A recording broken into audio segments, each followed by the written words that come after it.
but I am live. Shirt on. Hanging out. Fun stuff. Just a wee bit.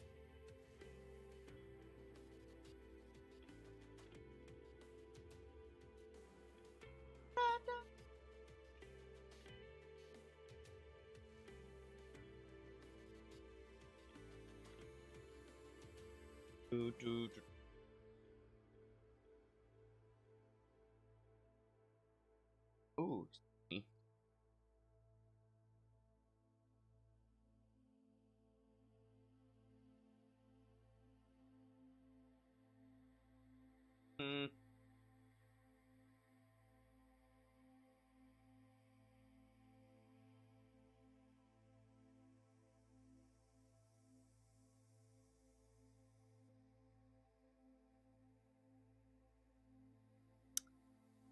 Yeah. Ding a ding ding ching ding.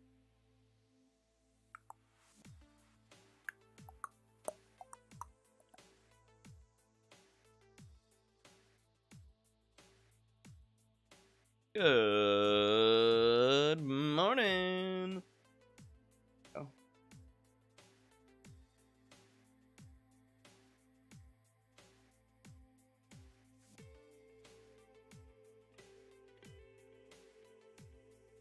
The penultimate stream. Ultimate stream. Uh-huh. Uh-huh. Yeah, that's what we do today. What we are doing today.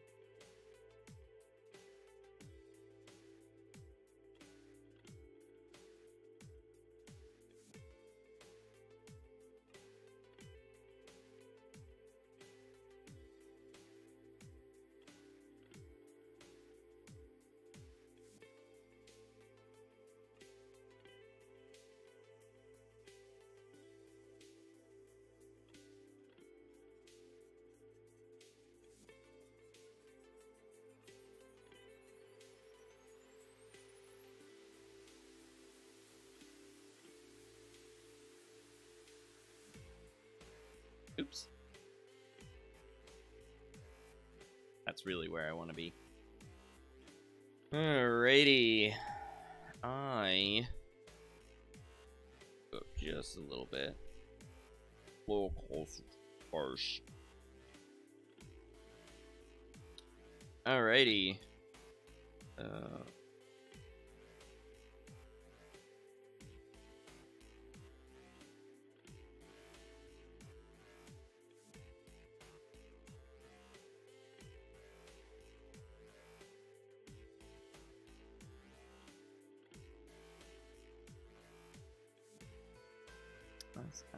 How was orientation yesterday for those of you who went to orientation? I am curious how it went.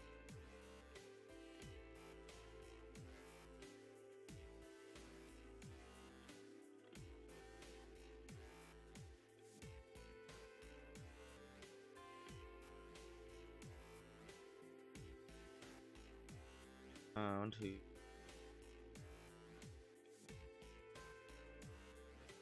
Nine. Alright. So, the second to last stream, the penultimate stream, and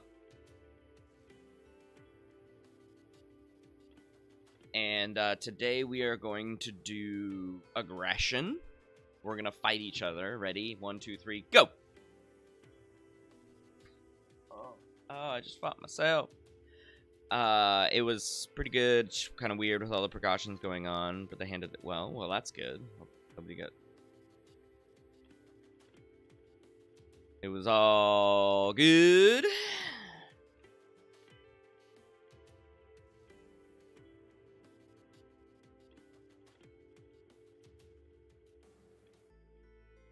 Okay, Merrick, thanks for the warning.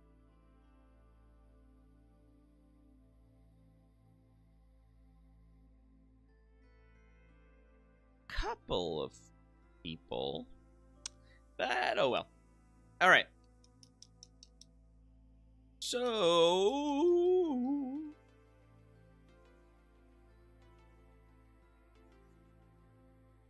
them's fighting words. Them is fighting words. Right? So, aggression. A couple of things that I wanted to talk about today. Because I kind of had to go a little quickly over it in the lecture video, because I just want the lecture video to be too long. I mean, they were already long according to some best practices for things like length of these kinds of things, but you know, it is what it is. Anyways, we're going to talk about bullying, specifically cyberbullying. Okay, since this is we're literally on the cyber right now. The cyber. We are going to talk about rape culture and rape, sexual assault. There were some questions about that. And then a little bit more about relationship aggression, so things like domestic violence, and I'm going to talk about incels as well, and I'm going to talk about a very somewhat personal story. I was not personally affected, but is a very close to home story related to incels and violence against women. And there were a couple of questions on how to reduce aggression. So we'll talk about that too. Other people coming in with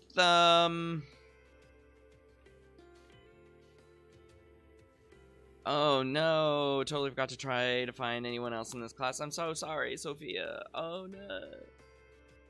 Oh well. I'm sure you'll catch up with everyone. Everyone eventually. So, not a big deal. I just thought it would be fun. I mean, I wasn't there, so... Actually, Dean Brown told us to stay the F away if we weren't doing anything related to orientation. It's just like, don't come to campus. Do not be on campus. Do not be anywhere where we're planning to be if you're not involved. Which I thought was, you know, it's obviously a good idea. But it was kind of funny. And so you gotta obviously met Brown, and she's pretty badass, so enjoy that. I don't know who else you met. Maybe Provost Fulop, Dr. Fulop. Maybe President Wright, I would hope. Those of you who are doing athletics. Sorry if those athletics are fall sports. Well, at least SLIAC fall sports. Hasn't been a decision yet for football.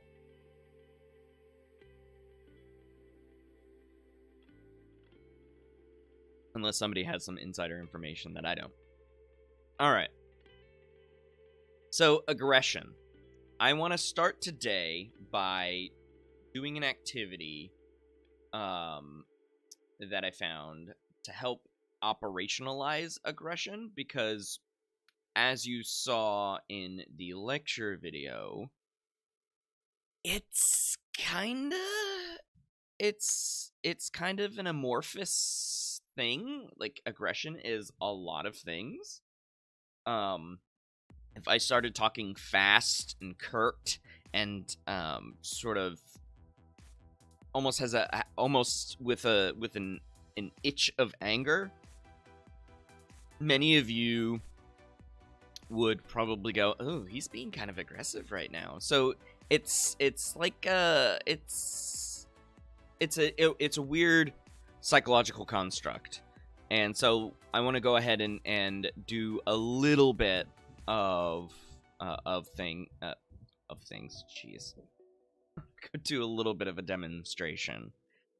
So I'm gonna show you some Looney Tunes. Hopefully, Twitch doesn't DCMA me. So we'll see. And during it, I'm only gonna show you one, and it's from Rabbit Season, Duck Season. If you are familiar with it, actually, I gotta pull it up.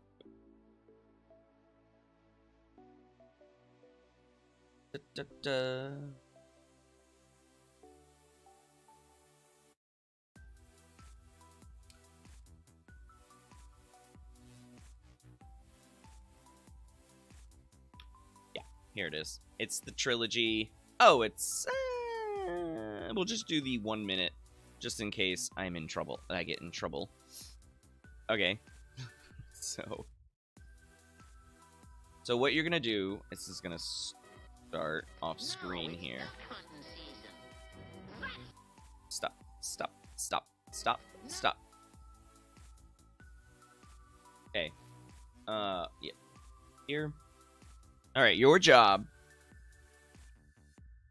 But first of all, who is not familiar with Rabbit Season, Duck Season from the Looney Tunes? Let me know in chat.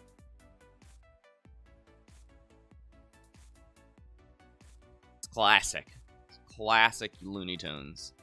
But I am older, so I shouldn't assume that everyone knows or has seen these classic Looney Tunes shorts. So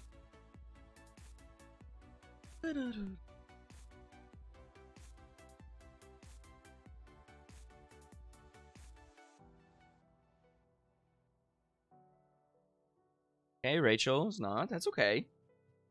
I'm not going to show all of it, but you'll get a taste of it, and you can just type, if you want to watch the rest of it, Rabbit Season, Duck Season, and actually the first search result is all 3. It's a trilogy. So, you know, be aware of that. Anyone else not familiar?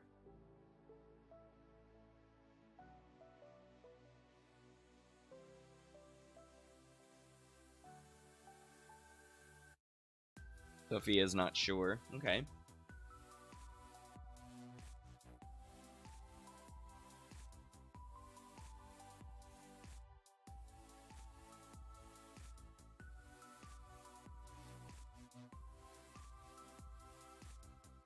Audrey says it sounds kind of familiar. Okay.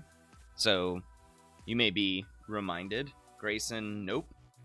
Aaliyah, I'm not sure. Wow, okay. Alright.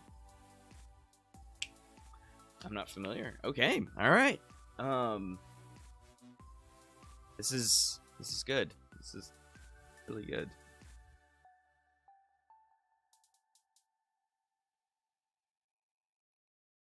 Okay, so fresh eyes. Fresh eyes. I love it. Okay, so I'm going to play, this clip is just over a minute, and it's a small portion of the entire 4.5-minute trilogy, because these shorts played at different times over the course of Looney Tunes history. Not like a decades, but they were a trilogy of sorts. Okay. Bugs Bunny, Elmer Fudd, and Daffy Duck are in there. Okay. I'm hopefully you are at least familiar with those 3 characters. So your job when you watch this 1-minute clip is to count the number of aggressive acts that you observed. Okay? Count the number of aggressive acts that you observe. Okay? You know what? I am going to do 4-minute, half-minute clip. So, in 4.5 minutes, you count the number of aggressive acts that you observe. And I am purposely not giving you a definition, so it's up to you. Okay? And then once the clip is done, you count it up. And in chat, you give me your definition and the number of aggressive acts that you counted. So it should be a whole number, right? So once the clip is done, count them all up. So in your notes or on a Word document or whatever, it's kind of like a tally marker, a 1, a 1, a 1, and you can add that all up or something. You don't need to write down what the aggressive act is, but you do need to give me a loose definition of what you used to create your tally, okay? I'm not giving you the definition. You are using your own internal definition, and every time you see something that reflects that definition, you count it as an aggressive act. Questions before we get started? Drop them in chat right now.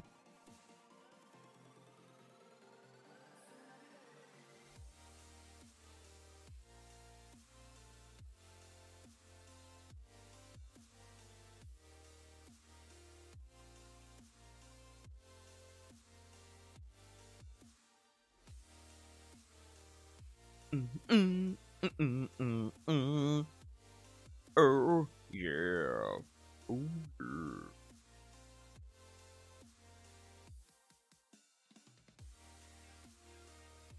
Oh yeah.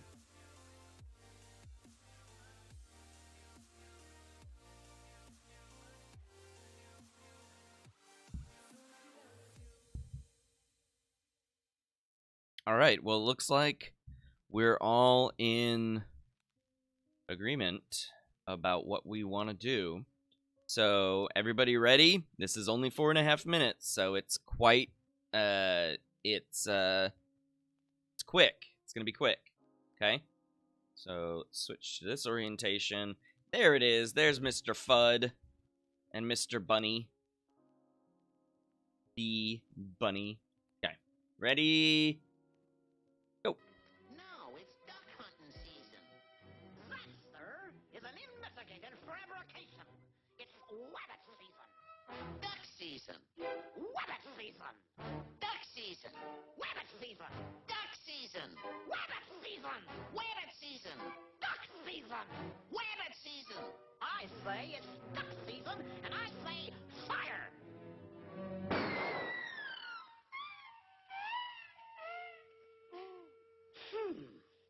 Let's try that again. Okay, I'll start it this time. Right. Wabbit season. Duck season.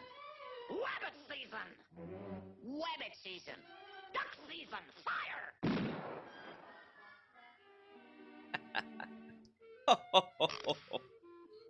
Okay, this time you start it. Whatever you say. Wabbit. Duck fire! Say, what's the matter with you anyway? Don't you even know a rabbit when you see one? It's true, Doc. I'm a rabbit, all right. Would you like to shoot me now or wait till you get home? Shoot him now! Shoot him now! You keep out of this. He doesn't have to shoot you now. He does so have to shoot me now.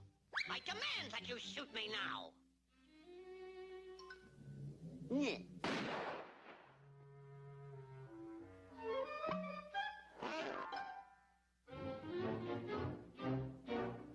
Let's run through that again. Okay. Would you like to shoot me now or wait till you get home? Shoot him now. Shoot him now.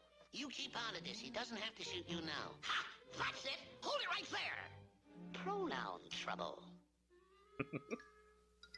It's not he doesn't have to shoot you now. It's he doesn't have to shoot me now. Well, I say he does have to shoot me now. So shoot me now.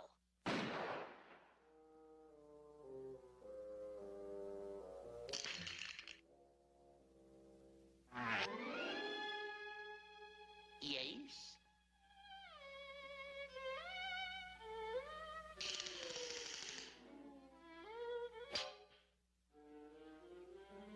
Oh, no you don't.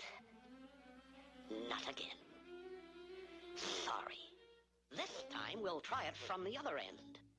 Look, you're a hunter, right? White. And this is rabbit season, right? White. And if he was a rabbit, what would you do? Yeah, you're so smart. If I was a rabbit, what would you do? Well, I'd... Not again.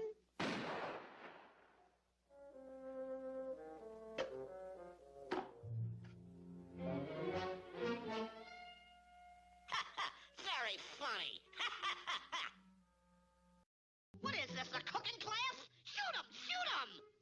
But I haven't got a license to shoot a fricasseeing wabbit. Don't go away, Daniel Boob. I'll be back in a flash. This license permits bearer to shoot a Hey, Bud, how do you spell fricasseeing? F-R-I-C-A-S-S-E-E-I-N-G. The D-U-C-K. Here you are, leather stocking. All nice and legal. Hurry up, hurry up. The fine print doesn't mean a thing. Hurry up, hurry up.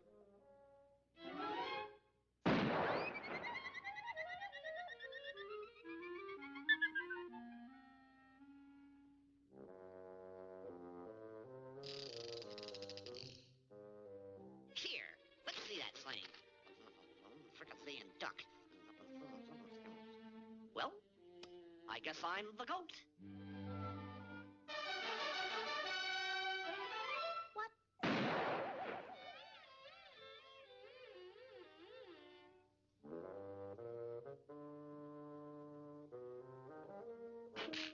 You're a dirty dog. And you are a dirty skunk. I'm a dirty skunk? I'm a dirty skunk?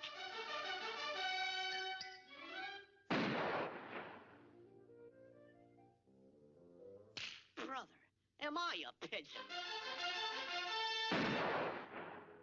Ah.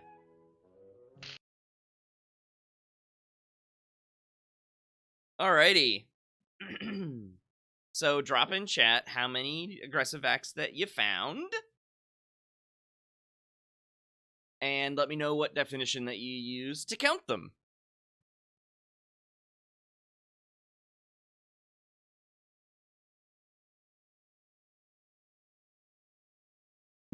Also, your definition. 26. Woo-wee! That's a lot. 26. In 4.5 minutes. Oh, 5 minutes. Don't forget your definitions, y'all. Don't put the number until you have a definition. So combine them in a message. Find them in the chat message so it's easier for me to read, please.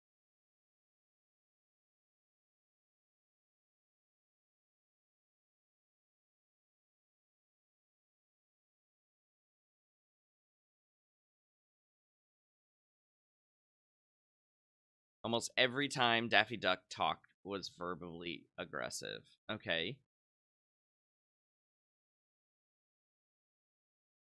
So only verbal aggression was your... AJ, what do you mean by Duckhead? Literally all of them. Strong gestures and voice raising is what you went by. Okay.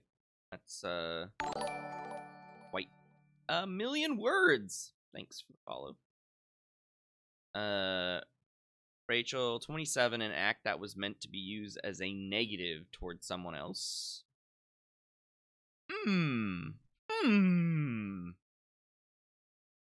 Okay. Aaliyah, Daffy, 23, Daffy had all of them, and also when he got shot. So Elmer Fudd being the, okay. Merrick, I got above 20 and lost count. I'm sorry. With a forceful or malicious intent, or forward momentum or force. Okay. Audrey went off the idea that aggression is physical, like shooting a gun, and verbal, like yelling or saying something that would cause others harm. It came to 22. Okay. Okay. That's interesting. So far, all of them over 20, right? Yeah, so 20 plus in 5 minutes. Like, at least 4 aggressive acts per minute, according to this cluster of definitions.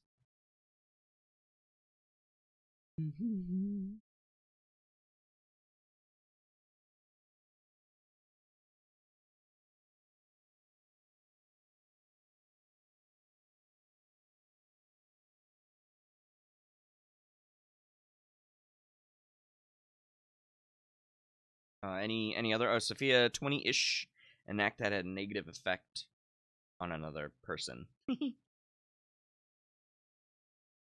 Okay. Now, we're not going to do the second part of the activity because it involves replaying the whole 5-minute thing again. If this was a class, I'd probably go through it. But we have an interesting range of responses. Okay, so some of you look like you chose the shooting. Okay, I would say that would be the most obvious one, right? Getting shot in the face, firing a weapon at somebody is an aggressive act, right? So I'm surprised that some of you didn't actually include that. Specifically Grayson, I'm surprised that wasn't part of your definition. Maybe it was part of your count though. And then every time that Daffy raised his voice is also something that many of you said. Was Bugs aggressive? My next question was Bugs at all aggressive?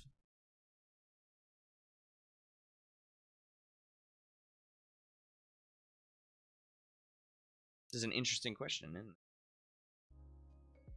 Was Bugs aggressive bunny? Overtly aggressive, Grayson? I don't know. He seemed pretty overtly aggressive to me.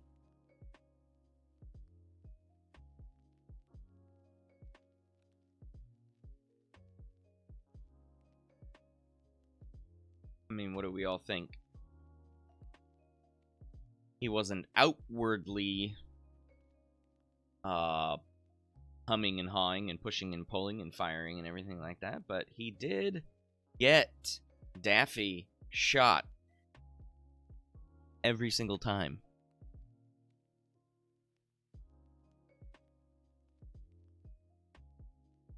Yeah, Audrey, I think Audrey has the right idea. He was still doing insane things that caused Daffy to get hurt. Yeah.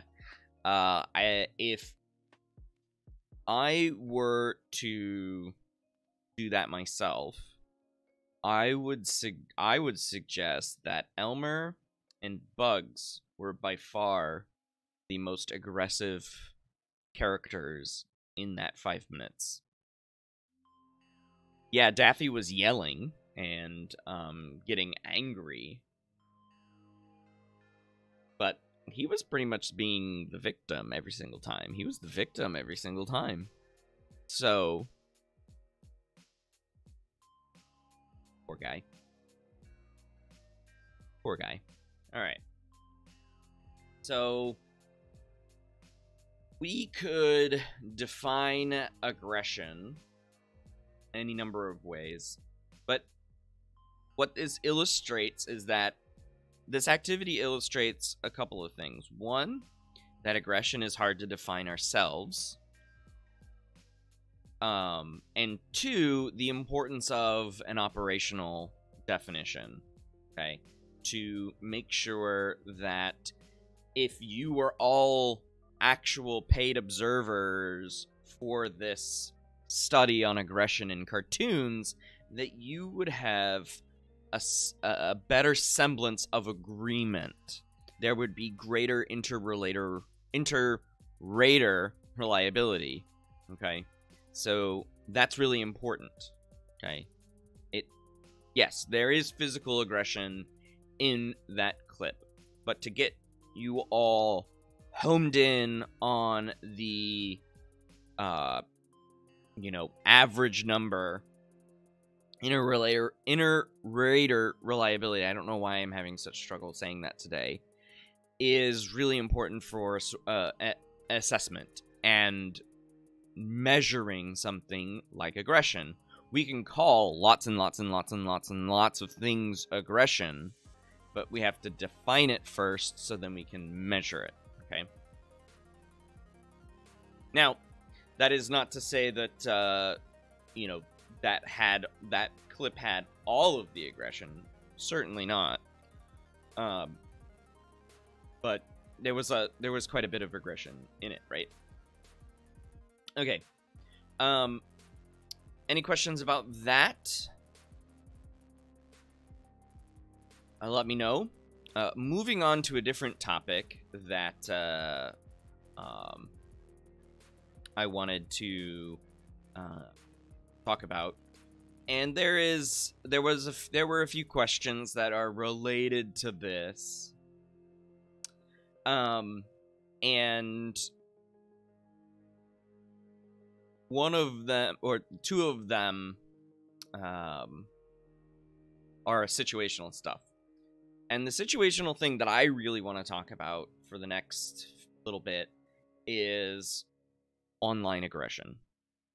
Okay? A situational source of aggression.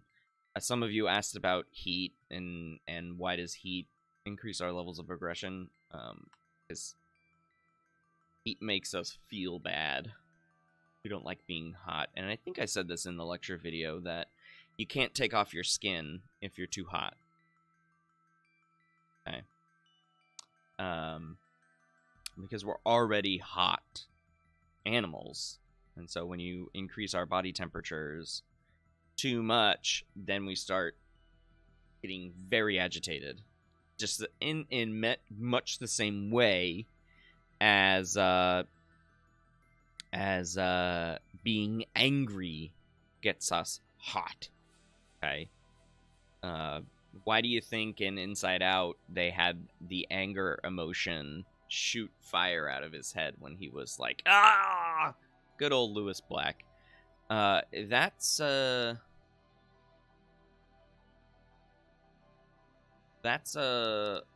reason for the heat being. It's just because it's incompatible with our bodies, right? So that's why. But I do want to talk about another situational variable, which is where we are right now. So my question to you all, I will talk about your question in the second hour when we get to rape. Okay. So I recognize it, but I'll come back to it. All right. So trolls, internet trolls. I think I asked this question a couple of weeks ago when I mentioned trolling and stuff like that, but I asked the question again. Who has been a victim of trolling and or cyberbullying? So trolling, cyberbullying, or even in-person bullying. Okay, Merrick says yeah.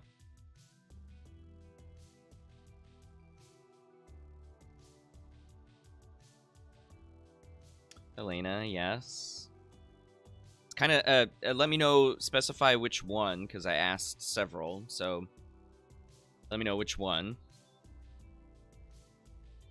Ali got trolled but not cyberbullied. What was the circumstance? Merrick, same question. What was the circumstance? Sophia, what kind and the circumstance?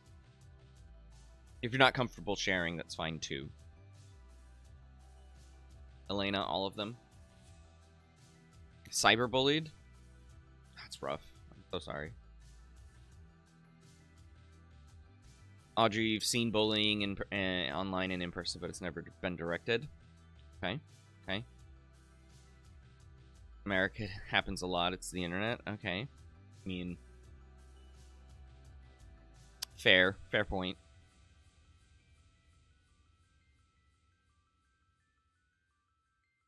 Fair point, eh? So why are trolls so mean on the internet? Why are people so mean on the internet? Well, HuffPost has a video.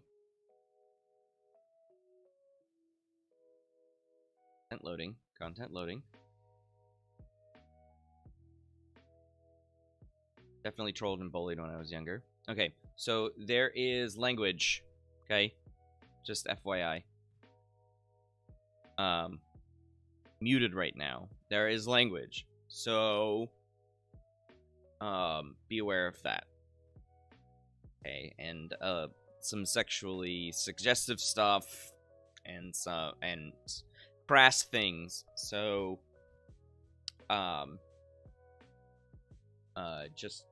just want to get everybody prepped for that. Just in case you want to turn your volume down. Okay. They are bowled over a screen and not in person because they don't have the balls to say stuff in person. While that phrase is generally meant to mean like courage and bravery, testicles are weak and idiotic. So really shouldn't be used to describe somebody having courage, because I gotta tell you, they fold under pressure.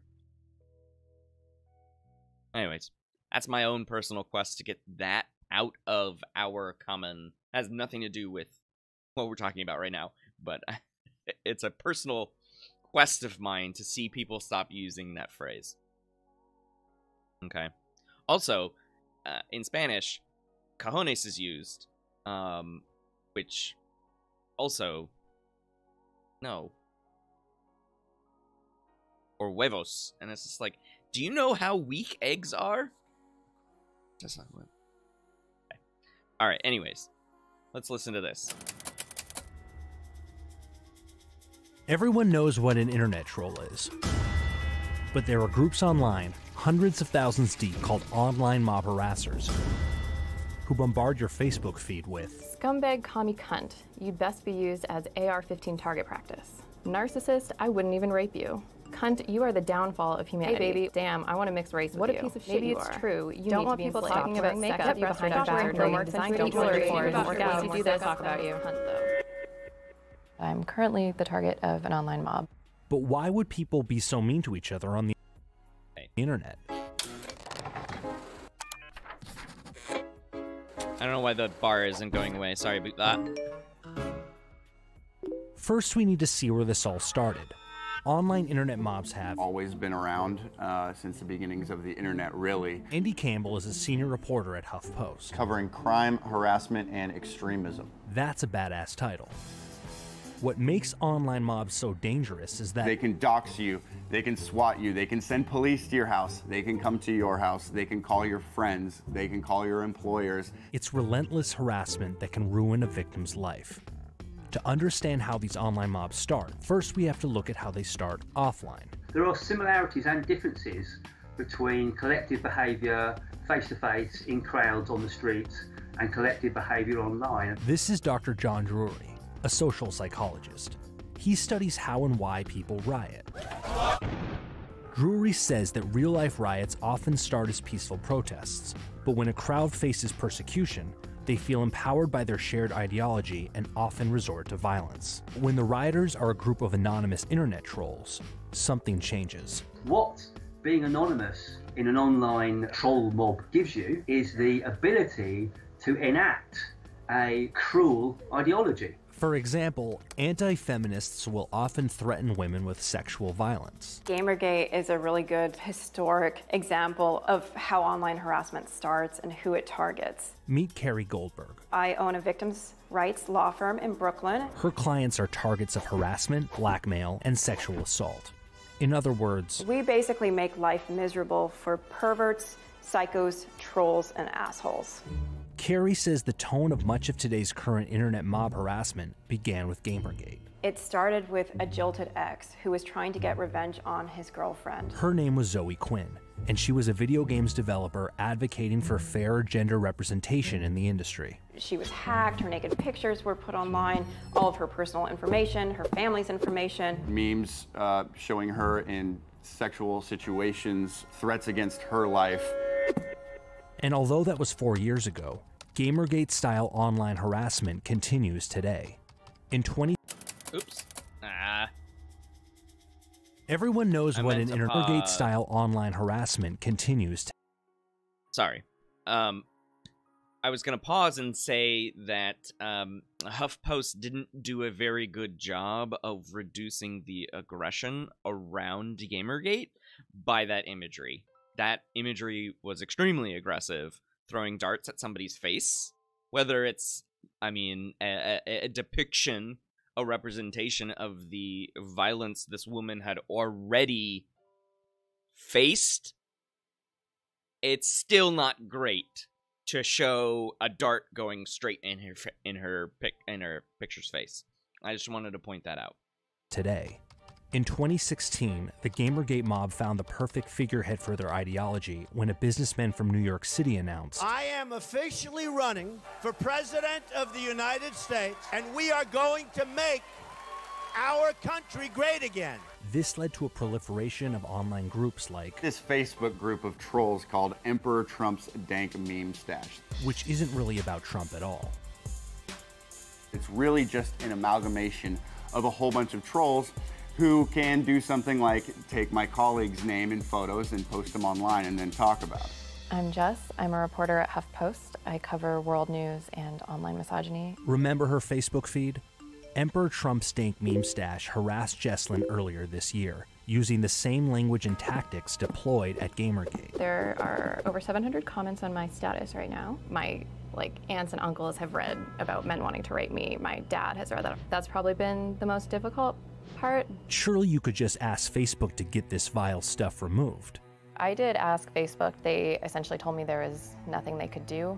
I wrote an article about the experience. I reached out to Facebook for a comment, and that triggered them to actually pull down the group, even though I'd been trying to get them to do that for about 2 months. Oh good, it all worked out. The former members of Emperor Trump's Dank Meme Stash realized that I was the reason their page was taken down, and I got 10 times the harassment I was getting before. Fucking bitch who got a page removed because her ego is attacked. When you have no self-esteem, you are supposed to take your life, not a meme page. The group that was harassing me came down, and 2 more popped up. I have my own hate group on Facebook now. And while these trolls often claim they have the right to freedom of speech, anybody who says that they have the First Amendment right to harass is simply ignorant of the law.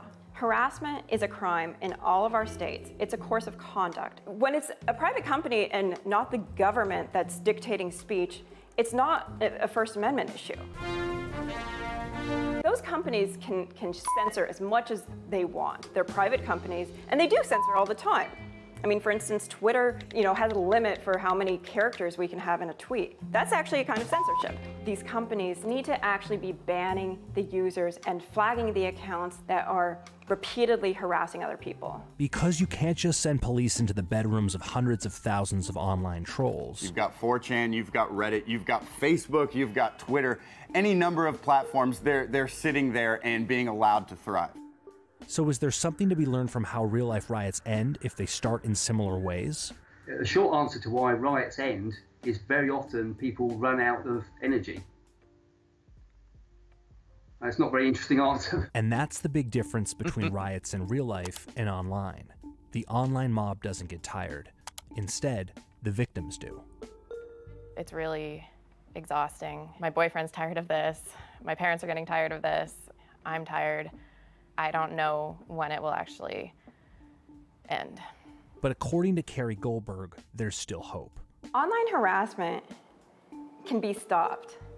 Okay, we just have to be more creative about it. And that begins with treating online harassment like any other crime. We have to not accept it on our platforms, and we have to start banding together and demanding that our platforms take action and that law enforcement take action as well.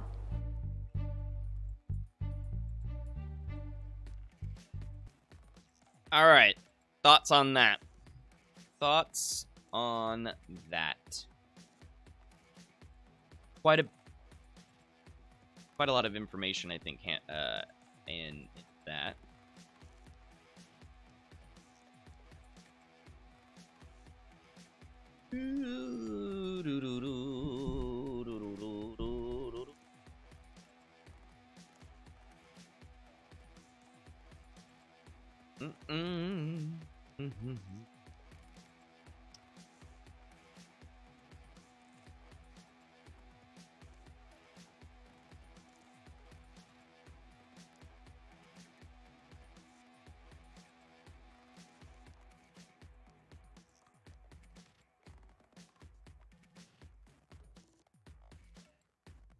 Merrick, they're being too optimistic about stopping online harassment. It won't go down just because the rules are a little tighter. Okay. Okay. Yeah. I mean... I'm not entirely sure when this video was published. There's no date that I can see on this webpage, so I don't know exactly when it was published, but I don't know. I tend to agree with you, Merrick. And it's even harder when you have the invention and proliferation of bots that their only intention, their only directive is to be mean and spread misinformation. You know, whatever the bot is, right? Whatever the bot is doing.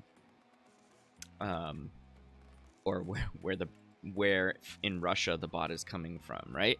So, you know, who do you think this happens to more often? This kind of multiple attack. AJ adds, cyberbullying can't really be stopped because they can just make new fake accounts. Yeah, for real. All you need is like an email address, right? The only thing that's going to stop people, stop a handful of people, I'll say, is banning their IP addresses. But even then, that becomes an issue because, you know, they could just get a new ISP, which will come with a new IP address, and then lots of people have dynamic IP addresses that always change, and so it gets difficult. Sophia adds, trolls and harassers need to be banned, but since it's online, they can just create new emails, new accounts, and new identities. Will take a lot of focus and effort to get rid of it, and I think it'll be impossible. Yeah, it's a lot. Merritt, have you ever been raided on Discord by a nuke bot? No, I have not. I am fairly new to Discord, so, but if you want to join my Cinema Psych podcast Discord channel, feel free to jump in there. It's very thin and weak, and then I'm only a member of a couple of other communities, or servers. So I've not been raided by a nuke bot. Hopefully never, right? Audrey adds, I don't know that there were actual Facebook groups. Oh, you didn't know, sorry. I didn't know that there were actual Facebook groups that would band together to do it. It seems like having a group made on Facebook would make them more traceable. I don't know. You know, I have plenty of friends who use fake first and last names. Most of the time they do that because they don't want to be discoverable by their clients, because they're clinicians and counselors and things like that, so they don't want to be found online, and so they use fake names. And I know Facebook is like, you have to use your real first and last name. You don't. And if you operate as a group, like you can post on people's public pages or public profiles. If you're if your profile is public, you can post on that as a group. Like, you can post the group stuff. And so, you know, one of the things that you can do is to make your thing to make your stuff private. But I think in the instance of the female reporter from HuffPost, is she had a public Facebook page that may have been different from her private one, and so her, you know, parents and her other family members can still see that. So you can make your stuff private. On Twitter, you can make your account private, and people can't retweet your stuff because that would be breaking the privacy wall, the privacy barrier, that sort of thing, right? Eric adds, if they use a VPN, yeah, a lot of them do. Yeah, they're not traceable. Because they are in another location. That's what the VPN does, right? Puts them in another location. So they're going back to a website that we visited, I guess, yesterday, loves.com, formerly the Science of Relationships. You have what I found to be an interesting article here, a blog post, I guess, is more appropriate. You have what is considered 3 different kinds of bullying as far as research is concerned, okay? So we have bullying in prisons, bullying in workplace, and verbal bullying, okay? So those are the locations, and then these are the 3 kinds of bullying that you will see both in person and in online settings. There's entertainment bullying. This form of bullying is defined as an attempt to hurt, humiliate, or annoy or provoke in order to elicit emotional response for one's own enjoyment. And so that's essentially what the HuffPost thing was about. Like, these people, these troll masses are getting their kicks to harassing people, right? Then there's cyber sanctioning. Is bullying intended to pressure others to modify their behavior? One of the most common reasons people use cyber sanctioning is to attack people who are thought to have done something wrong in the relationship. For example, cheating, okay? Deviant behavior, cyber sanctioning. So this is like telling people, yeah, go ahead and mess with, you know, my friend or my partner or whatever because they did something deviant or they did something wrong. They did something against me. Go forth and be rude. Okay. It's cyber sanctioning is kind of like the idea of propositioning somebody for or hiring somebody for murder, right? Hiring a hitman. So you're not actually doing the murder, but you are soliciting somebody to do a murder, right?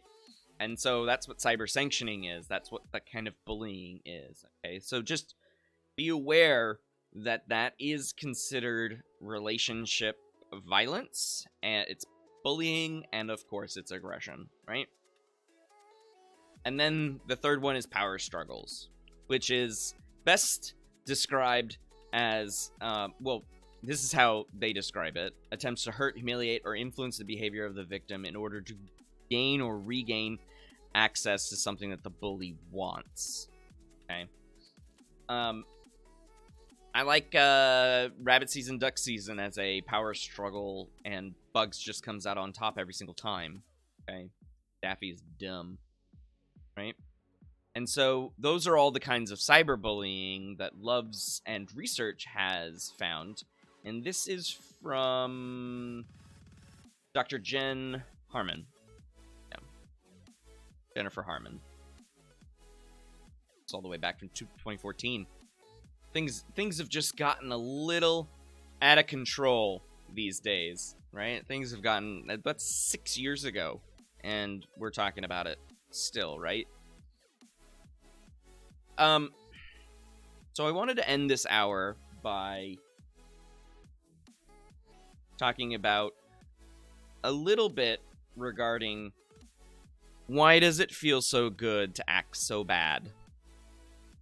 So this is from Nathan DeWall.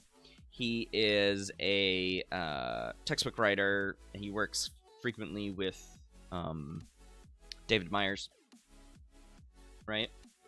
How would it feel to get even with your biggest enemy? Answer that in chat. How would it feel?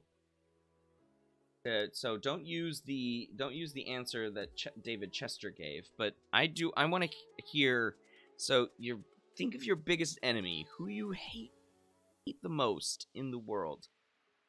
The reason for hating them notwithstanding, should you be hating them also notwithstanding. Think about what it would mean to get even. How would that feel? Merrick says, satisfying.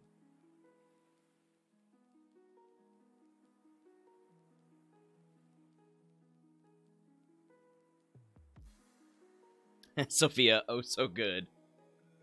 Oh, so good.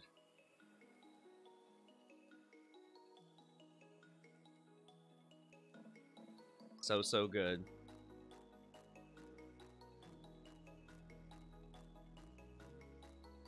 Who else?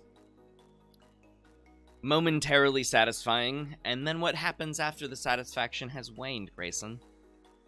That's a good it depends answer. I'd feel good in the moment, but yeah, it would then suck afterward, because then I would have no enemy left. No, that's saying that. I honestly don't know if I have any enemies. I'm trying to think, actually. Elena says it would feel good, but they're not worth my energy, so you're not even gonna attempt it. Well, I mean, in it, practically speaking, please don't. But yeah, I'm not advocating you getting even with any of your enemies for sure. Yeah, I don't know if I have any enemies. I think you might find that when you get older, that it's just like, why?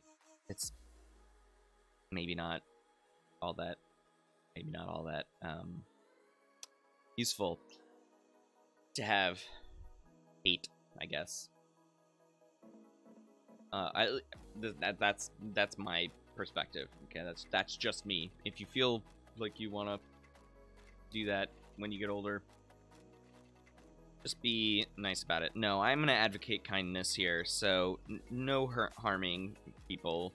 People were not harmed in the making of this stream. Okay, people were not. Stream. So this idea. Oh, actually, I do have another question for you. Before I talk about this idea, how many of you have gone to one of those axe throwing places, or and there's some in this area, or to a place where you can just like throw stuff and break it, like go and break it, or punch a pillow? How many of you have done that?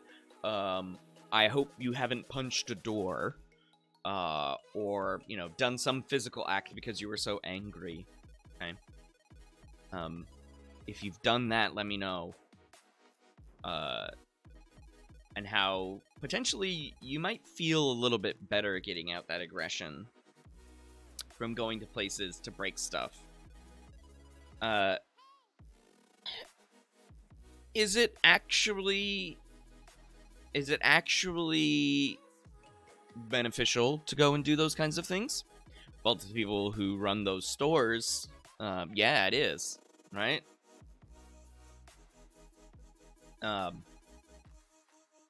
But on a healing level, on a feeling better level, this idea is called catharsis, and it doesn't have any evidence to support long-term benefits of feeling better.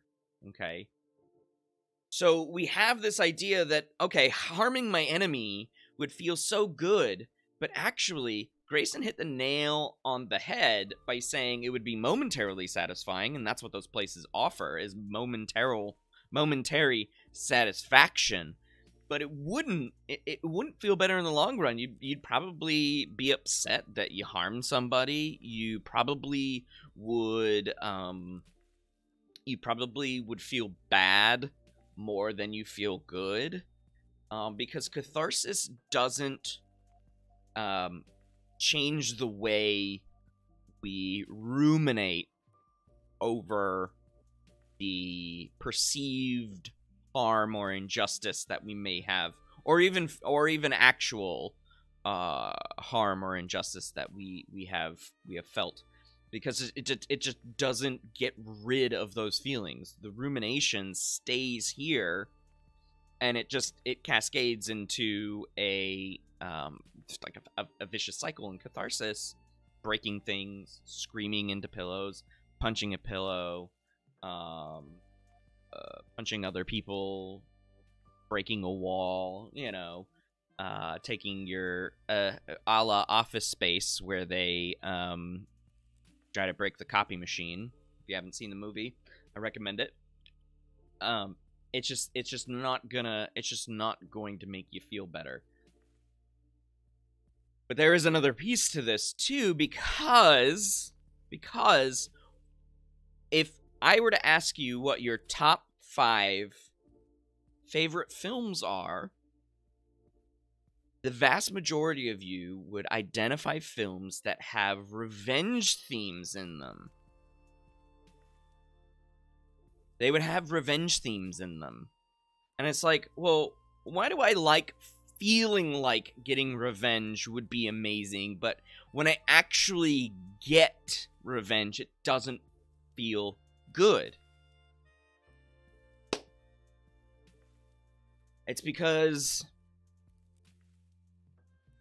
well, we're not going to do this. Oh, look at these guys. Here's the Zodiac Killer. It's Ted Cruz. Just kidding. Boston Strangler.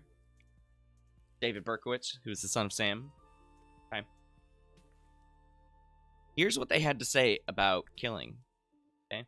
I like Killing as the Zodiac Killer, and this is, obviously, we don't know who the Zodiac Killer is, because there are 5 confirmed victims, but the person was never found. Okay.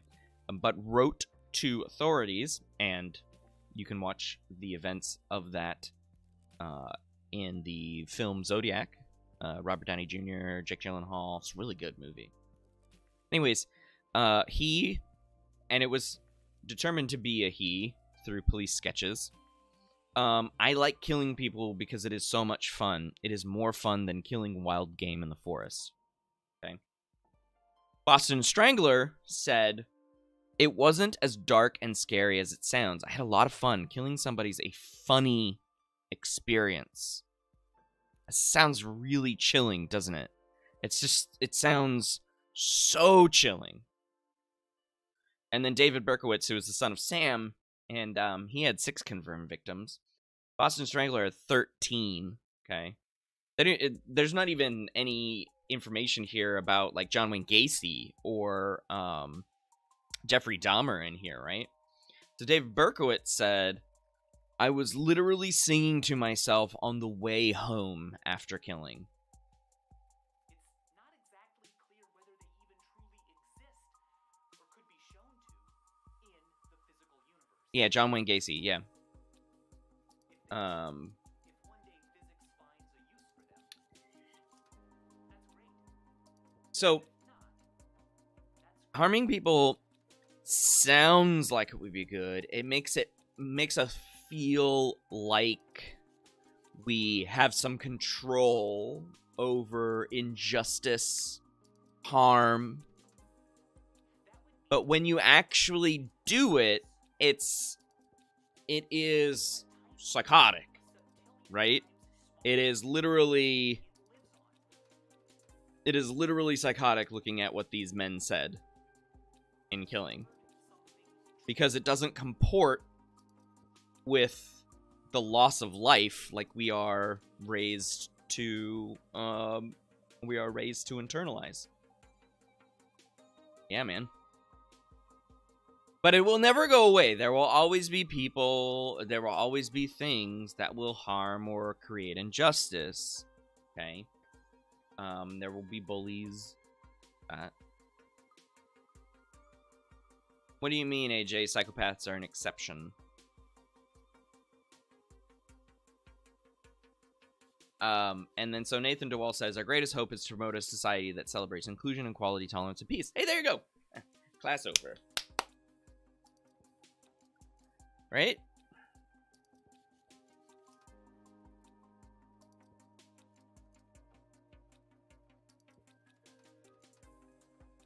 All right, let's take a break. Why don't you come back at 10:11? 10:11 for those of you in Central Time. If anyone else is watching and you're not in Central Time, about 5 minutes. We'll be back. All right?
Alrighty.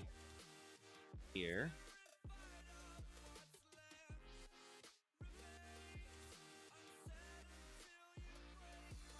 Oh, welcome back, everyone.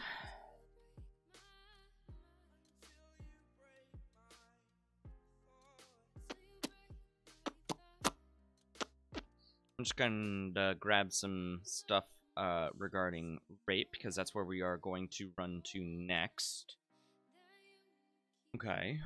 I'm sure you've seen these things before, or something like it, but it bears repeating. Hey, baby. Well, hello. Okay. And then this one. There's one. Hang on. Hang on, everyone.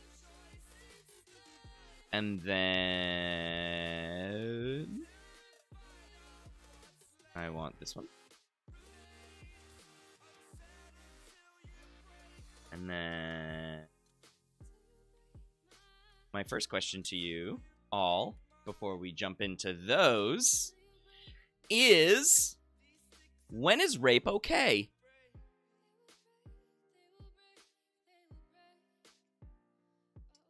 When is rape okay?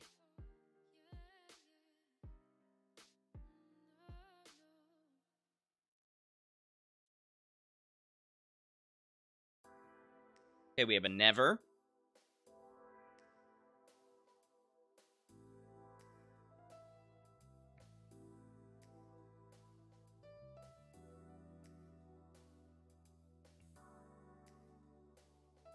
We have a never.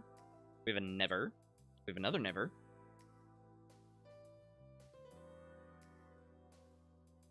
We have another never.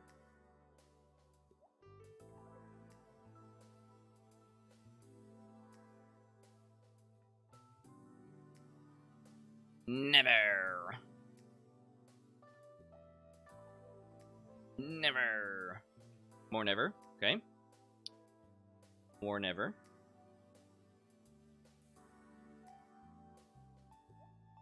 More never.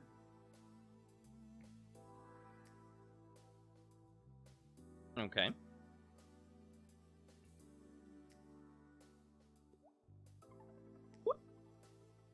Any other responses to anyone?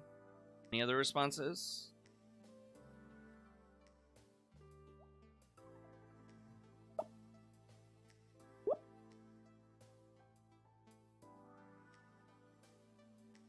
I disappeared there, sorry. Would you oh my goodness. Disappearing.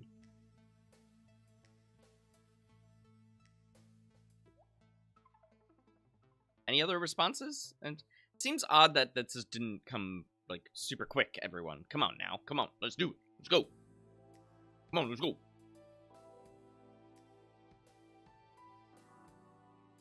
Have some conviction in your responses, yeah. I know you can do it.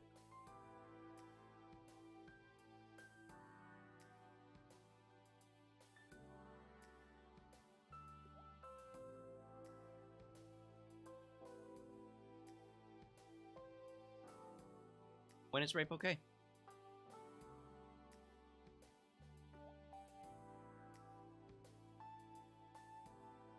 We have 6 nevers. I don't see responses from some other people.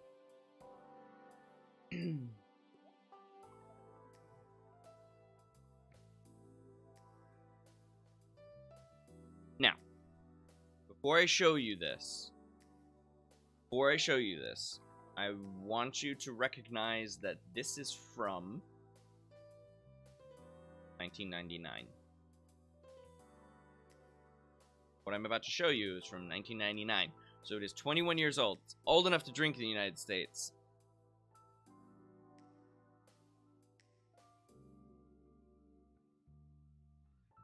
This is from BBC News.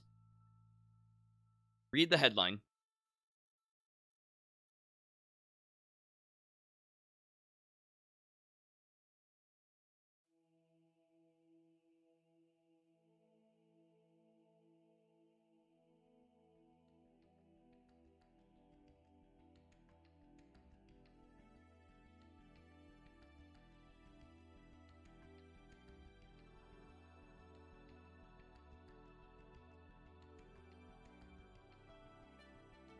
What does 1 in 2 mean? I'll get there, Grayson. I will get there. These were young men. Okay. Aged 14 to 21. Again, this is 1999. 14 to 21. 2,000 people in Manchester, Glasgow, and Fife. 14 to 21. 1 in 2. Here's the first one. The researchers found 1 in 5 young men thought forcing their wives to have sex would be acceptable, while 1 in 7 agreed it would be justifiable in a long-term relationship.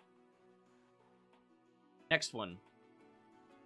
1 in 10 thought there was nothing wrong with raping a woman if the man was, quote, so turned on he can't stop, end quote. While 1 in 6 said, quote, if she'd slept with loads of men, end quote, was a valid reason. 1 in 6 of the boys questioned thought 1 in 6 of the boys questioned thought they might personally force a woman to have sex with them, while nearly 1 in 10 would rape a woman, quote, if nobody would find out. The results of mean half. That sentence doesn't make sense. Of all those surveyed. Oh, the results, I think of shouldn't be there. The results mean half of all of those surveyed believe rape to be acceptable in some circumstances. In comparison, 1 in 3 women thought it was acceptable under certain circumstances for a man to force a woman into sex. It was shattering. We didn't set out to find such a result, so we were shocked by it. Attitudes towards violence towards women were also investigated and revealed that 1 in 4 young men thought hitting a woman would be justified if she had slept with someone else.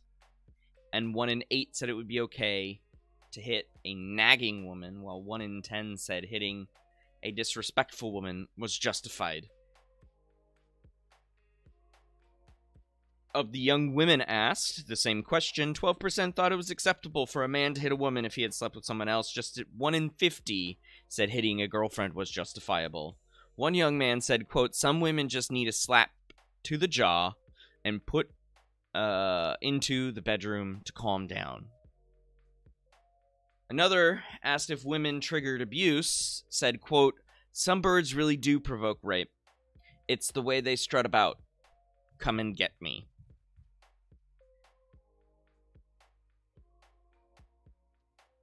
This was in 1999.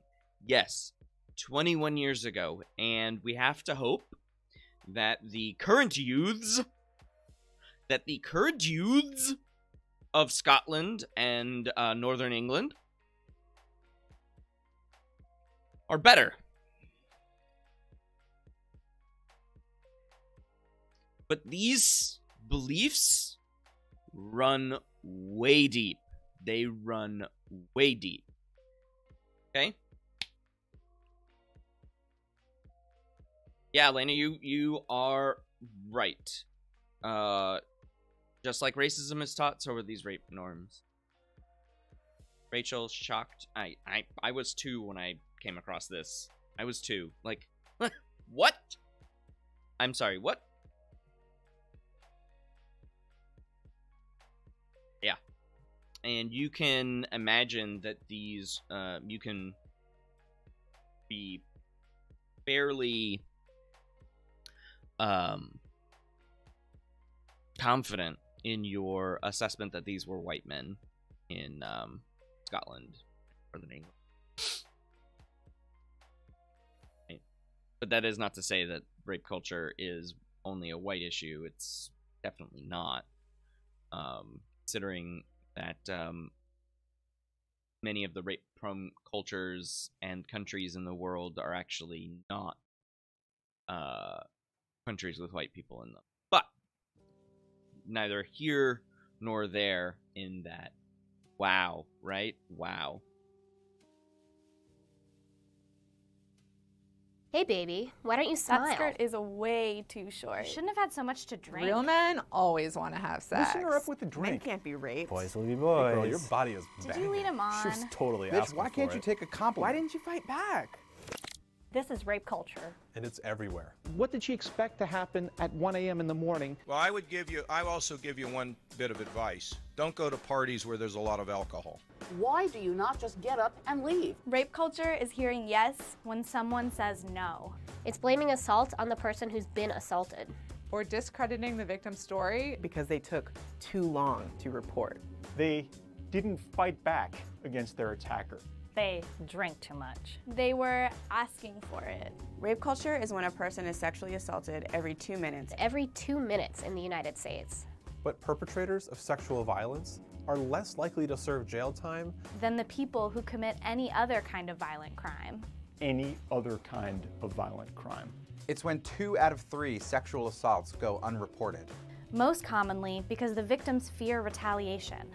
Rape culture is built on harmful gender stereotypes, where men are seen as entitled to sex, and women are expected to provide it. Take off your clothes.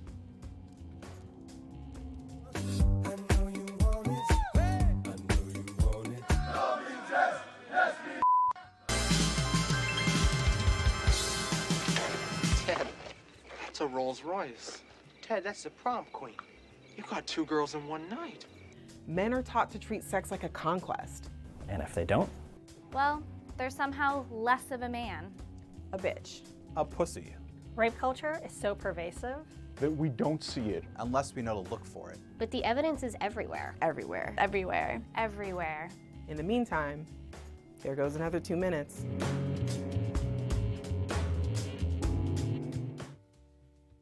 That was just in the United States. The United States is classified as a rape-prone culture. As a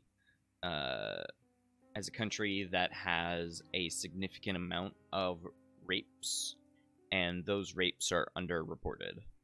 Okay, those sexual assaults are under. Okay, so you're gonna hear a lot about this kind of stuff at Eureka. We take Title IX very seriously. I serve on the Title IX team, so I help the Title IX folks, the coordinator and the deputy coordinators, investigate claims regarding Title IX offenses. And if you're not familiar with Title IX, don't worry. At Eureka, you'll find out. Okay? Because we take it very seriously. And so one of the things we take very seriously...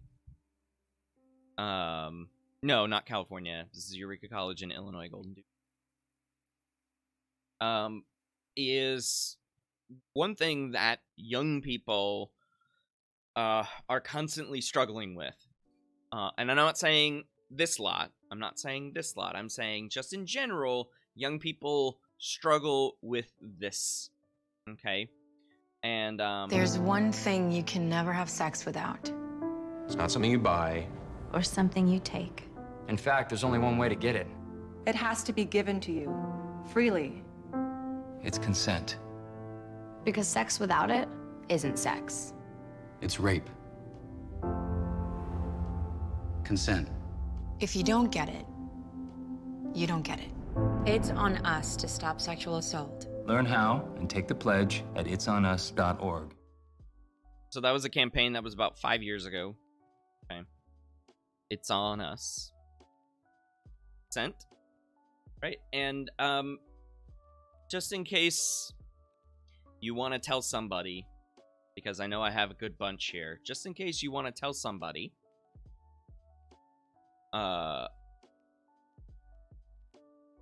here's a good analogy. If you're still struggling with consent, just imagine instead of initiating sex, you're making them a cup of tea. You say, hey, would you like a cup of tea? And they go, oh my God, fuck yes, I would fucking love a cup of tea, thank you. Then you know they want a cup of tea. If you say, hey, would you like a cup of tea? And they're like, I'm not really sure. Then you could make them a cup of tea, or not, but be aware they might not drink it. And if they don't drink it, then, and this is the important part, don't make them drink it. Just because you made it doesn't mean you are entitled to watch them drink it. And if they say no thank you, then don't make them tea. At all. Just don't make them tea. Don't make them drink tea. Don't get annoyed at them for not wanting tea. They just don't want tea, okay? They might say, yes, please. That's kind of you. And then when the tea arrives, they actually don't want the tea at all. Sure, that's kind of annoying as you've gone to all the effort of making the tea, but they remain under no obligation to drink the tea. They did want tea, now they don't. Some people change their mind in the time that it takes to boil the kettle, brew the tea, and add the milk. And it's okay for people to change their mind. And you are still not entitled to watch them drink it. And if they're unconscious, don't make them tea. Unconscious people don't want tea. And they can't answer the question, do you want tea? Because they're unconscious. Okay, maybe they were conscious when you asked them if they wanted tea. And they said yes. But in the time it took you to boil the kettle, brew the tea, and add the milk, they are now unconscious. You should just put the tea down. Make sure the unconscious person is safe. And this is the important part again. Don't make them drink the tea. They said yes then, sure, but unconscious people don't want tea. If someone said yes to tea, started drinking it, and then passed out before they'd finished it, don't keep on pouring it down their throat. Take the tea away. Make sure they're safe, because unconscious people don't want tea. Trust me on this. If someone said yes to tea around your house last Saturday, that doesn't mean they want you to make them tea all the time. They don't want you to come around to their place unexpectedly and make them tea and force them to drink it going, but you wanted tea last week. Or to wake up to find you pouring tea down their throat going, but you wanted tea last night. But if you can understand how completely ludicrous it is to force people to have tea when they don't want tea, and you're able to understand when people don't want tea, then how hard is it to understand it when it comes to sex? Whether it's tea or sex, consent is everything. And on that note, I'm going to go make myself a cup of tea. Yeah, okay. So, anyone have any thoughts on that?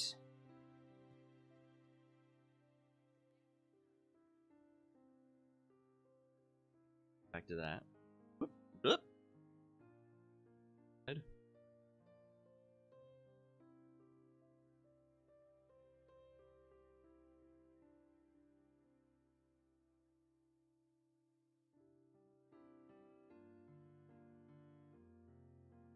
I'm sorry your chat is tweaking out, AJ. I'm sorry. That's a bummer.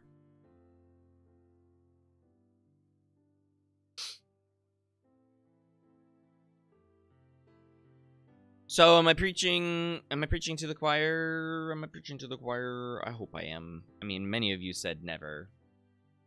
The question is rape okay? And that's a great answer. Great answer. Sophia, in my high school health class, medical people were brought in to teach the girls about consent and sexual health for multiple days, while the boys had driver's ed teacher laughing about pictures of genitalia with SC. That is frickin' gross. And the girls watched the T video. Okay, good. You've seen that T video. That should have been played for the boys, and I'm sorry your high school dropped the ball on that one. I am so sorry. If anyone needs to be taught consent, it's men. And our Title IX training for all students is mandatory, and it is focused quite a bit on consent, and it is directed at men a lot, right?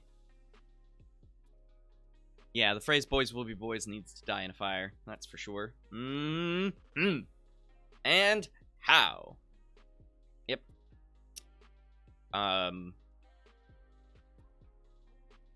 So once classes start, I think at some point during Welcome Week, you will all be subjected to and participate in Title IX training.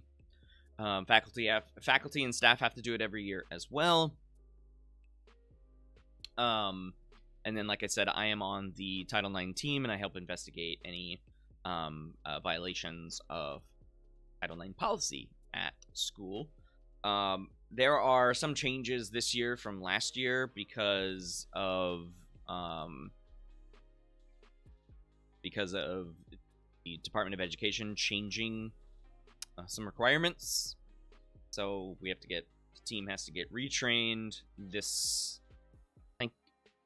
oh shoot, I think it's next week or the week, I don't remember exactly. Yeah.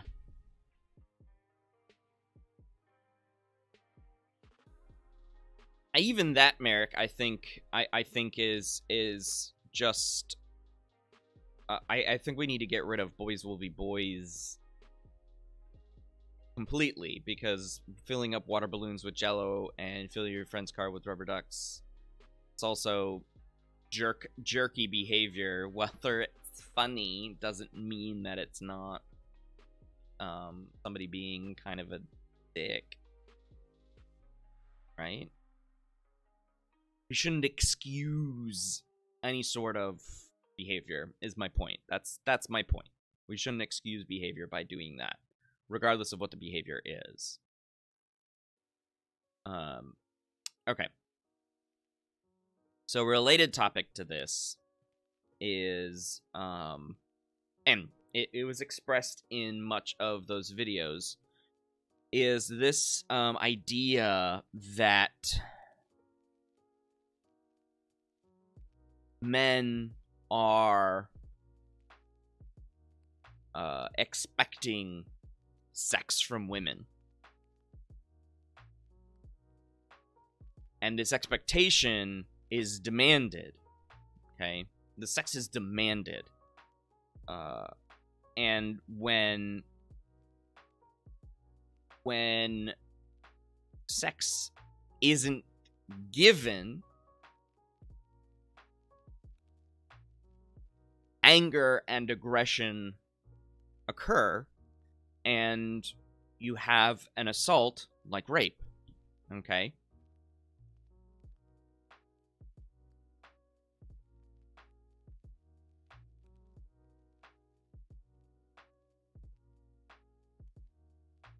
And many of these men adopt a militant view of it, and they call themselves incels.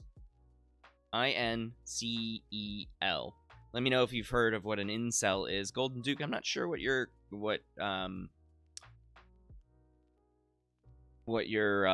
question, what the thrust of your question is. Let me know if you've heard of the term incel, because we're going to talk about incels here.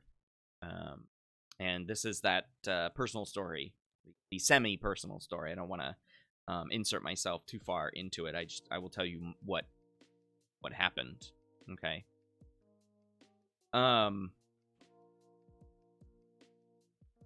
Okay. So one no heard. Thea has heard of an incel. And yeah, so Merrick, you wrote it out. I was gonna explain it.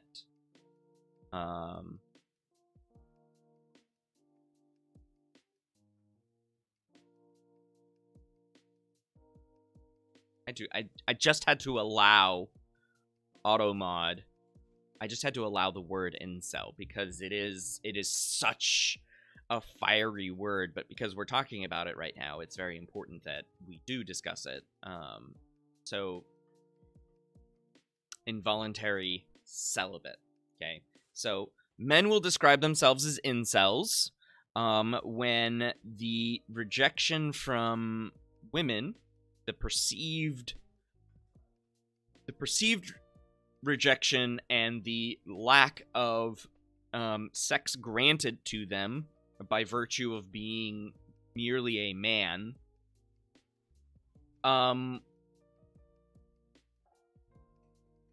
these men will then begin to start railing against women because of this perceived rejection.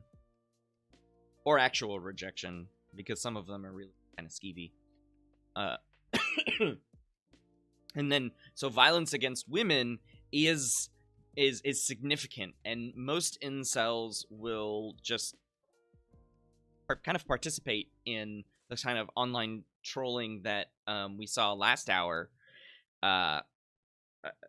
You know, it just going on and being an anonymous troll with a group, and then just like attacking and saying nasty things toward women. Not men, just women. And some of them will take it to the next level. So in 2014, one of those self-described incels did take it to the next level. His name was Elliot Rodger. And he was a student, an undergraduate student at UC Santa Barbara at the same time that I was a graduate student at UCSB. One night, I was at home, and we heard, and we didn't live too far from campus, but we lived in a different area. We didn't live in the undergraduate town that's right next to UCSB called Isla Vista. We didn't live too close, and so we weren't in any danger. But one night, we heard a lot of helicopter activity. And it sounded like it was coming from campus, so we turned on the TV because we were curious as what was going on. And we watched live as Elliot Rodger shot up the town of Isla Vista. People were out and about. It was in April. We watched him shoot the town out of his BMW. I think it was a BMW. And ram his car into people. I have some ABC News footage from that, so you can see. So if you haven't heard of this guy, and before he went and did this, he also killed his roommate by stabbing his roommate. He left a YouTube video he called it his manifesto, and he did all of this because he was not regarded by women. He was ignored and rejected by women. And he blamed women for him being a virgin. All of this stuff. I think 5 people were killed. 6 include, I don't, the news report will have the right number, but we sat in complete and utter shock as all of this was going down. My friend who lived on the other side of a creek came over and watched with us because it was wild. It was really, really wild, and the community was shattered.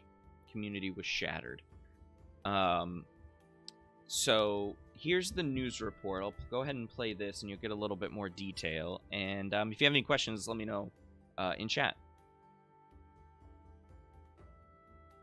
He was not my student. With 6 of its students dead, the University of California, Santa Barbara community is in mourning. The gunman who methodically planned the attack chronicled his descent into a deranged rage. How did this young man, who seemed to have everything, become a mass murderer? Tonight, we take a close look at the clues and his parents' futile race to try to stop him. ABC's Cecilia Vega is in Santa Barbara. Tomorrow is the day of retribution. Is this the latest face of evil in America? You forced me to suffer all my life, and now I'll make you all suffer. An angry and psychologically twisted young man whose public rantings exploded into sheer terror in a quiet California community. Shots fired, shots fired. Taking 6 young lives and injuring 13. 22-year-old Elliot Rodger, the son of Hollywood privilege, but sexually frustrated. A virgin vowing revenge in a twisted video he posted Friday addressed at his perceived enemies, young women he says rejected him. All those girls that I've desired so much, they would have all rejected me and looked down upon me as an inferior man if I ever made a sexual advance towards them. Deep delusions that would turn deadly. I hate all of you. I can't wait to give you exactly what you deserve. And tonight, the University of California, Santa Barbara shut down. Classes canceled, flags flying at half-staff, a community in mourning. Thousands coming together for an emotional memorial service. Let us cherish the moments that we've shared with them and be grateful to have had them in our lives as friends, as family, and as loved ones. And now new details are emerging about Rodger's life. His parents divorced. His father, Peter Rodger, a respected director who worked on the Hunger Games. But their son Elliot lived his life as an angry outsider. A family spokesman telling ABC News Rodger had been in therapy from 9 years old. But this painfully shy young man creating on video what he couldn't in life. I've waited a long time for this. Is the killer's attempt to recreate his persona in a sympathetic way and in a way where he can get understanding, relevance, meaning, where his life has no meaning at all. This was a plan years in the making, executed methodically. The apparent revenge fantasy set in motion Friday night. At 9:17 p.m., Elliot Rodger's therapist calls Elliot's mother, Chin, alerting her to an email from her son with a manifesto called My Twisted World. 137 pages pouring from this tortured mind, idyllic childhood memories, painful teenage years, and finally, an elaborate plot to kill. He's so invested in carrying out the mass killing that he'll sit down and write and edit and re-edit something that amounts to 140 pages, make a variety of different videos, and mobilize to a degree that this becomes a project, an ambition, a career path. His mother, alarmed, checked her son's YouTube channel. Immediately, she called her ex-husband, and they raced to Santa Barbara, saying they call police along the way. But it's too late. The first 3 victims already dead. Rodger's 2 roommates, James Cheng, Yuan Hong, and George Chen, along with their friend, Wai-Han David Wong, all stabbed to death in this apartment building. A death too terrible for George Chen's parents to even contemplate. I just don't know why this happened to our son. It's crazy. This just doesn't make any sense. At 9:27 p.m., the first reports of a mass shooting underway. Shots fired, shots fired. Just as soon as we heard the noise, it was so close and just so terrifying. Rodger's next target, a sorority. He says to take revenge against all the girls who he believed rejected him. After I've annihilated every single girl in the sorority house, I'll take to the streets of Isla Vista and slay every single person I see there. This young man seems to have had a complete lack of skills and ability to interact with anybody, let alone the opposite sex. He banged on the door of Alpha Phi. When nobody let him in, he shot 3 women around the corner, killing 2, Catherine Cooper and Veronica Weiss. But Rodger's rampage wasn't over. 9:30 p.m., he opens fire at this deli filled with students. Surveillance video shows people diving for cover. I honestly thought that was my last moment. I thought I was going to die. His final victim, Christopher Michaels Martinez. I gave him CPR for 10 minutes before the paramedics showed up. Our son was the most important thing in the world to all of us. He was our only child, and he was so much a part of our lives that it's hard to imagine how things are going to be like now that he's gone. At the end, Rodger, driving in his black BMW, plowed down bikers and indiscriminately shot pedestrians. Some guy ran in our house bleeding everywhere. He said he got run over by a car. Nick Pasachuk was skateboarding with friends when Rodger rammed into him, sending him flying in the air. Both his legs are broken. His left leg was completely shattered. By 9:33, it was over. Roger and police in a gunfight. The killer drives away, but then crashes his BMW, apparently turning the gun on himself. Police say they found 400 rounds of ammunition in Roger's car and that he carried out his shootings with legally purchased semi-automatic handguns.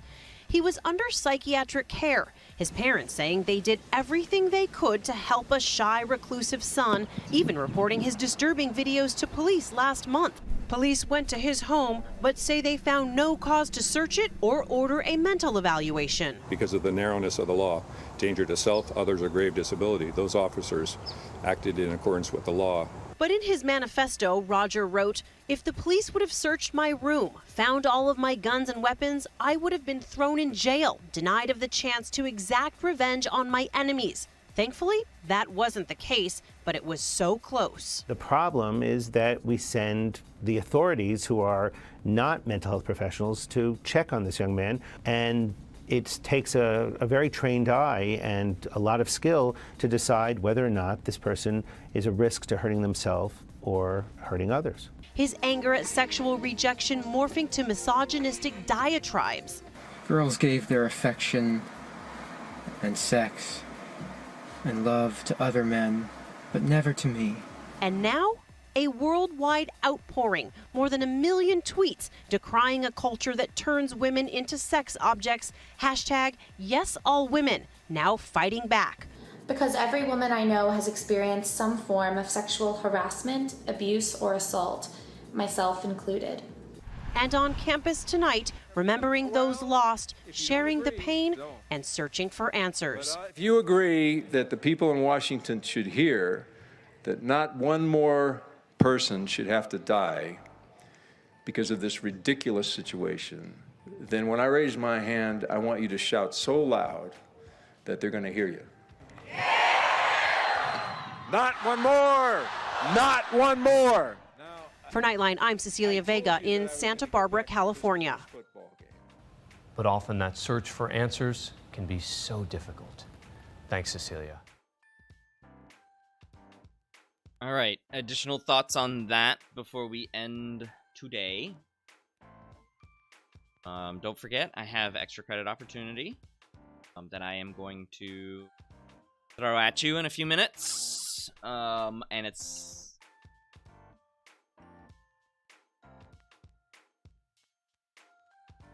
Any thoughts, Elena and AJ? Thank you for your comments. Yeah, it was very sad.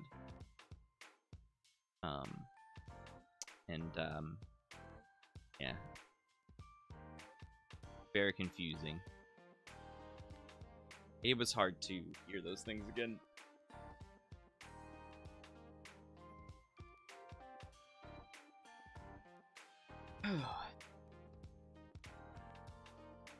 Yeah, Grayson. Yeah, man. Very messed up.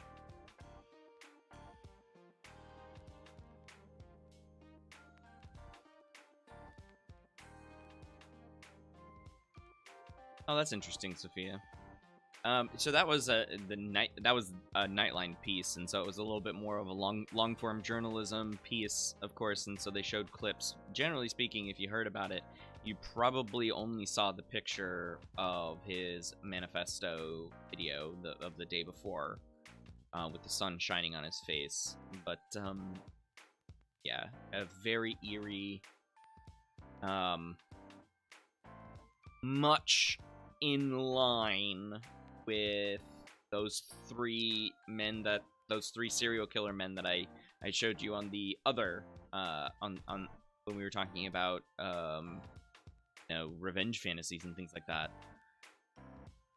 But this is different because this plays to rape culture, United States. This is the revenge fantasy with the rape culture, so it's combination. Zodiac Killer, Son of Sam, Boston Strangler, those three guys were killing men and women, and they weren't doing it because of some perceived slight that women gave them. No, they were doing it for other reasons. Elliot Rodger was doing it for a specific reason, and that reason comes from rape culture in our society. And we need to do more education. We need to do so much more education about it. And so this is and that's why Eureka takes it so GD seriously. So know that, and know that I take it very seriously. Being on the team and all of that stuff. So Elena adds here how some people, especially men, get so angry when rejected by women, like the career. Yeah. Yeah. All right. So one of you had a question about. Actually, I think a few of you had questions about how to reduce aggression. And so I found on Psychology Today. I'm gonna go ahead and post this link in chat since we're running out of time. If you want to have 10 tips. Now, these are mostly personal anger management tips, but if you are in a situation where you're trying to diffuse the anger or the tension, some of these tips won't potentially work unless you are one of the people that should be diffusing it, right? So there are 10 of them. One, you have to understand that anger is a problem. It impacts communication, right? It also has physical wear and tear on your body. Okay. So that's the first thing, is recognize that anger is not helpful in a social situation. Anger as an emotion is motivating, but in many social situations, it's just not helpful. Okay. Monitor your anger. Okay. So know that it's not good for that social situation. And so if you feel yourself getting angry, you then need to move on. Okay. Feel the anger, but don't act on it, right? So anger, we need to separate it from aggression. Okay.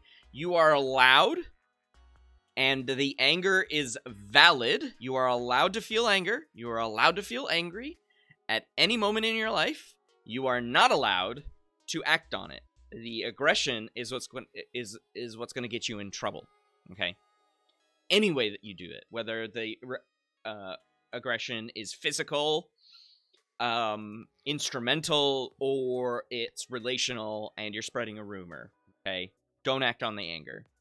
Watch yourself angry. This is what Roger Federer does, the tennis player. Okay. He would look at himself. He would watch video of himself after he had angry outbursts on the court, and he stopped. He stopped having these kinds of tantrums as he, progressed in his career. He used to have way more of them, and so if you want to reduce your own anger, videotape yourself and go, ooh, wow, that vein is bulging in my head. Maybe I shouldn't do that. Okay. 5, look at yourself. Look after yourself. Okay. Different reasons can increase the anger emotion. Alcohol, fatigue, and stress. Things like being ill, being in pain. For women, PMS can increase the occurrence of anger. Okay. Understand the ultimate source of your anger. Okay. Shoulding.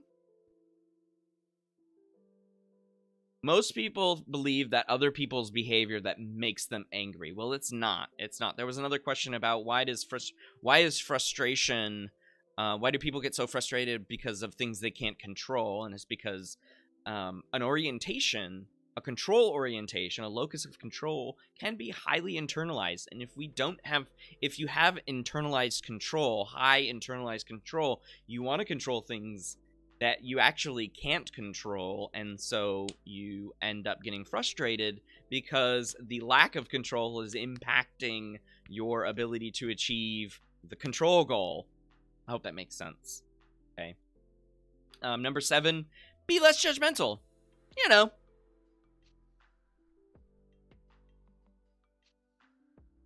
As Jesus says, turn the other cheek, or as the 10 Commandments say, love thy neighbor. You know, either one. Think like a scientist and not a lawyer. I love this one. You gotta think like a scientist, right? We get this. That goes all the way back to attributions. Okay, so are you making the fundamental attribution error in this situation? Number 9, empathize. This is number 9 because it's very hard to do, right? It's an extremely difficult thing to do. But there are ways that you can learn how to take a step back and analyze the situation. And then number 10, get your facts straight. Okay. Those are quick ways to help diffuse tension in a situation, whether or not you are part of the tension or you are trying to diffuse the tension among other people. Okay? Yeah. That was really quick. All right, I have a couple of minutes to give you your extra credit. So tomorrow we're going to end with prosocial behavior. Okay? And so extra credit, this is what I want you to do. Be ready with some notes because I'm not going to repeat it. And I'm not going to write it down. It's not in the syllabus. I am not going to respond to it in emails. So it's on you right now. Okay? This is what I want you to do. I want you to do one random act of kindness to somebody who you interact with during this pandemic. Okay, so if that's because you're at home and you're living with your family, do it. Make it a family member. Do one significant but random act of kindness. Okay? It has to be random. Then you're going to write a paragraph about what you did. So what was the act of kindness? Who you did it to. So who was the person that you did it to? It has to be a person. It cannot be an animal. It cannot be an insect. It cannot be an inanimate object. It has to be a person that you are interacting with during this pandemic. Okay? And it has to be in person. So nothing over the internet. It has to be in person. So an in-person random act of kindness. Then you're going to write a paragraph describing what that act was, who you did that act to, and how doing that act made you feel. Okay? How doing that act made you feel. So you're going to do that over the course of the next 24 hours. So you can do it this afternoon, you can do it this evening, you can do it tomorrow morning. But I would like you to email me your paragraph. It can be in the body of the email if you really want. You don't actually have to do a separate Word document. But email me tomorrow morning by the end of the stream. So at 11 o'clock, email me this if you want the extra credit. Okay? It's not going to be a ton of extra credit, but it is going to help some of you with things like missing reading checks, missing discussion questions, or missing streams. Okay? So, one more time, and then the stream is over. Random act of kindness in the next 24 hours. To a person that you are interacting with during the pandemic, and it has to be physically interact with them and do the random act. You're going to write a paragraph of what you did, who you did it for, and how it made you feel. Okay? That's it. If you didn't get it now, I'm sorry. Alrighty. That is going to be it for this stream. So have a good afternoon doing random acts of kindness. Random acts of kindness. Alright, everybody. Have a good one. See you tomorrow for the last stream of this term. Alrighty. Bye, y'all.